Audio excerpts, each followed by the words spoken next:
प्रदेश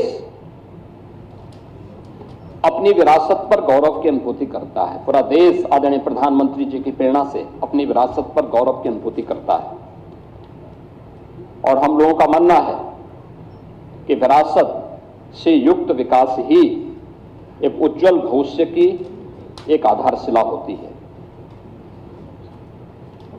लेकिन अपने राजनीतिक स्वार्थों के लिए अगर कोई उन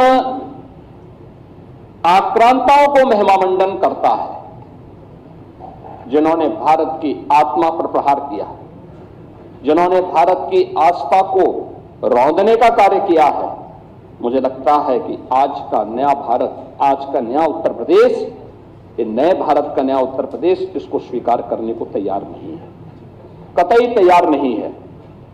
आप देखें किस प्रकार से, यानी आक्रांताओं को महिमामंडन करना, देशद्रोही तत्वों के समर्थन में बयानबाजी करना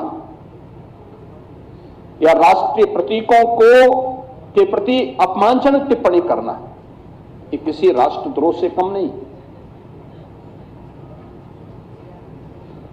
वंदे मातरम का 150वां वर्ष चल रहा है।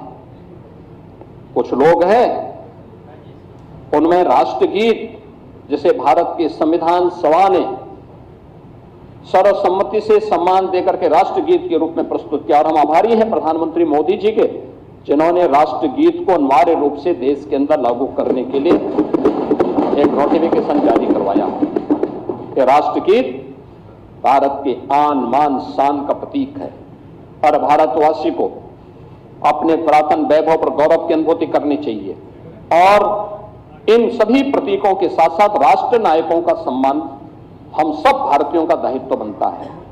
अगर हम आक्रांताओं का महिमामंडन कर रहे हैं और राष्ट्र के प्रतीकों का, भारत के तिरंगे का, भारत के राष्ट्रगान का, भारत के राष्ट्रगीत का, भारत के महापुरुषों का अपमान कर रहे हैं, तो एक प्रकार से हम संविधान की अवहेलना कर रहे हैं।